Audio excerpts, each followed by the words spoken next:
Hello, नमस्कार, जय हिंद दोस्तों। स्वागत है आपका यूनिक स्टडी अड्डा पर। तो 4 अक्टूबर के डेली करंट अफेयर में आप सभी लोगों का स्वागत है। 4 अक्टूबर में जितने भी महत्वपूर्ण करंट अफेयर बन सकते हैं, उन सभी के बारे में हम लोग विस्तार से जानेंगे। करंट अफेयर तो जानेंगे ही, उसके साथ-साथ जो भी एक्स्ट्रा पॉइंट बनेगा, GK GS, static GK, geography, जो भी एक्स्ट्रा पॉइंट होगा, उसके बारे में भी हम लोग बात करते हुए चलेंगे। तो चलिए दोस्तों, बिना किसी देरी के आज की क्लास को शुरू करते हैं, जिसमें हमारा पहला क्वेश्चन है कि हाल ही में टी20 में सबसे तेज अर्धशतक का विश्व रिकॉर्ड किसने बनाया है। तो ऑप्शन ए में दीपेंद्र सिंह एरी, बी में है सूर्य कुमार यादव, सी में है रोहित शर्मा, डी में है ग्लेन मैक्सवेल। तो टी20 में सबसे तेज अर्धशतक इसके पहले था 12 गेंदों में 50 रन, किसके द्वारा? युवराज सिंह के द्वारा। युवराज सिंह के द्वारा टी20 में सबसे तेज अर्धशतक का रिकॉर्ड था। परंतु अभी फिलहाल हाल ही में दीपेंद्र सिंह एरी ने मात्र 10 गेंदों में अर्धशतक, 10 गेंदों में 52 रन बना दिया। तो ये किस देश के थे हैं? दीपेंद्र सिंह एरी, जिन्होंने 10 गेंदों में 52 रन बना दिया। इन्होंने इस रिकॉर्ड को तोड़ दिया। तो किस देश के हैं? तो दीपेंद्र सिंह एरी नेपाल के हैं। नेपाल, भारत का पड़ोसी देश नेपाल के हैं दीपेंद्र सिंह एरी। इन्होंने टी20 में सबसे तेज अर्धशतक का विश्व रिकॉर्ड बनाया है। अब नेपाल के हैं, तो ये है मैप में नेपाल। नेपाल की राजधानी काठमांडू। नेपाल की राजधानी हो जाएगी काठमांडू। नेपाल के राष्ट्रपति की बात करें तो रामचंद्र पौडेल। रामचंद्र पौडेल। नेपाल में हिमालय को सागर माथा नाम से जानते हैं। सागर माथा, नेपाल में हिमालय को सागर माथा नाम से जानते हैं। नेपाल की बात करें तो नेपाल की राजधानी काठमांडू में सार्क का मुख्यालय है। सार्क, दक्षेस जिसे कहा जाता है हिंदी में, इस सार्क का मुख्यालय नेपाल की राजधानी काठमांडू में, जिसकी स्थापना 1985 में हुई। 1985 में सार्क का स्थापना हुआ। नेपाल की सबसे लंबी नदी बागमती नदी। बागमती नदी नेपाल की सबसे लंबी नदी हो जाएगी। तो इस सब जानकारी नेपाल के बारे में। और दोस्तों, उम्मीद है आपको ये वीडियो पसंद आ रहा होगा। पसंद आ रहा है तो शेयर जरूर करें। नेक्स्ट क्वेश्चन देख लेते हैं। अगला क्वेश्चन है हमारा कि हाल ही में 2023 में कैटालिन कारिको और ड्रू विस्मैन को किस क्षेत्र में नोबेल पुरस्कार मिला। तो कैटालिन कारिको और ड्रू विस्मैन को नोबेल पुरस्कार मिला। अब नोबेल पुरस्कार के बारे में जान ले तो नोबेल पुरस्कार की शुरुआत कब हुई? 1901 में इसकी शुरुआत हुई। 1901 में इसकी शुरुआत हुई। प्रथम भारतीय कौन थे जिन्हें यह पुरस्कार मिला? तो प्रथम भारतीय रविंद्रनाथ टैगोर। प्रथम भारतीय और प्रथम एशियाई भी कर सकते हैं कि एशिया के पहले व्यक्ति थे जिन्हें पहली बार नोबेल पुरस्कार दिया गया। किस क्षेत्र में दिया गया? तो साहित्य के क्षेत्र में। इन्होंने एक पुस्तक लिखा था गीतांजलि, उस पुस्तक के लिए इन्हें नोबेल पुरस्कार मिला। तो साहित्य के क्षेत्र में रविन्द्रनाथ टैगोर को 1913 में नोबेल पुरस्कार से सम्मानित किया गया। अब देखिए, शुरुआत में तो नोबेल पुरस्कार 5 क्षेत्रों में दिया जाता था, परंतु बाद में इसमें इकोनॉमिक्स यानी अर्थशास्त्र को 1969 में जोड़ दिया गया। 1969 में अर्थशास्त्र को भी इसमें जोड़ दिया गया। तो टोटल कितने क्षेत्र हो गए?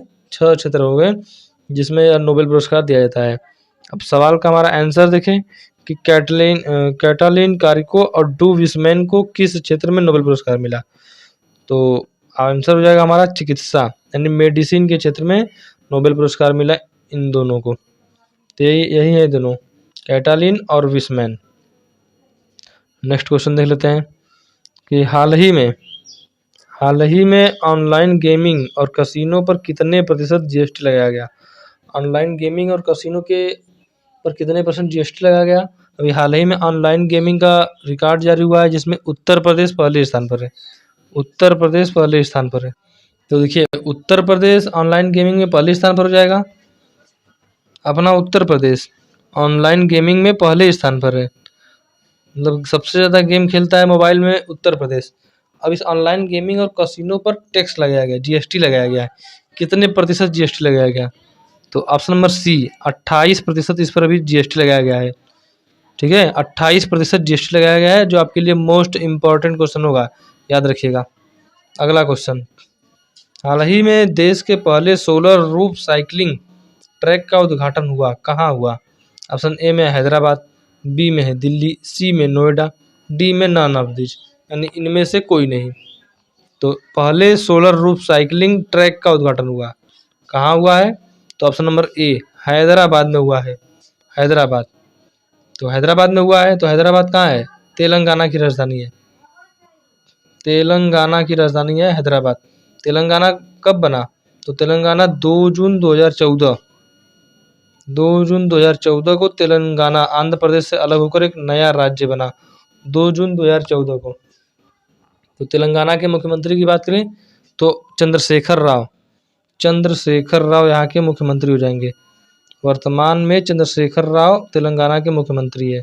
और T Soundararajan, T Soundararajan, T Soundararajan यहाँ के राज्यपाल हो जाएंगे। टी सौंदरराजन, तमिलसाई सौंदरराजन राज्यपाल हो जाएंगी।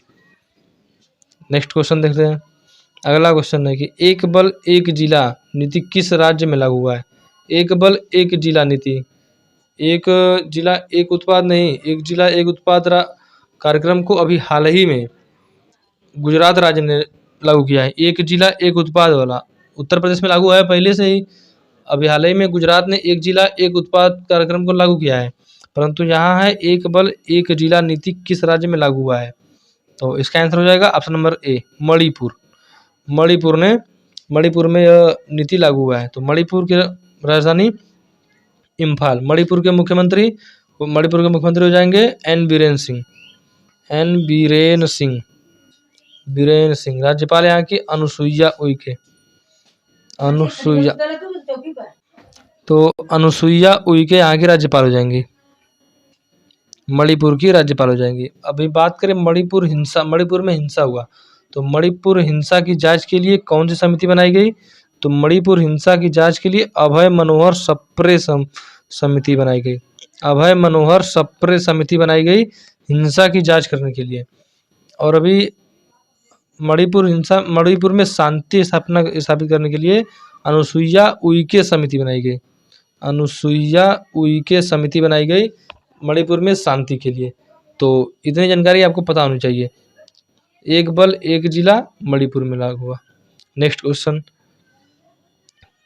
क्वेश्चन है हमारा कि हाल ही में भारत ने किसके साथ मिलकर संयुक्त क्षमता निर्माण पहल की शुरुआत की है? तो संयुक्त क्षमता है किसके साथ करेगा? संयुक्त राष्ट्र के साथ करेगा। तो ऑप्शन नंबर बी हमारा एकदम करेक्ट आंसर हो जाएगा। अब संयुक्त राष्ट्र की बात करें तो 24 अक्टूबर 1945 को इसका स्थापना हुआ। 30 अक्टूबर को भारत इसमें शामिल हुआ। 24 अक्टूबर 1945 को इसकी स्थापना हुआ संयुक्त राष्ट्र की। मुख्यालय बात करें तो न्यूयॉर्क किस नदी के किनारे है? पोटामैक नदी के किनारे है। न्यूयॉर्क हडसन नदी के किनारे है। वो अमेरिका की राजधानी है वाशिंगटन डीसी, जो पोटामैक नदी के किनारे है। तो देखिए न्यूयॉर्क है, न्यूयॉर्क में यूएन यानी संयुक्त राष्ट्र का मुख्यालय हो जाएगा। नेक्स्ट क्वेश्चन देख लेते हैं।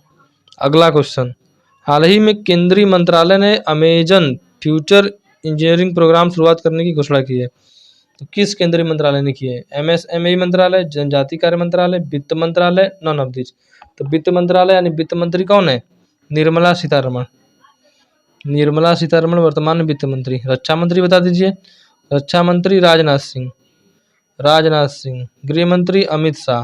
प्रधानमंत्री नरेंद्र मोदी। खेल मंत्री अनुराग ठाकुर।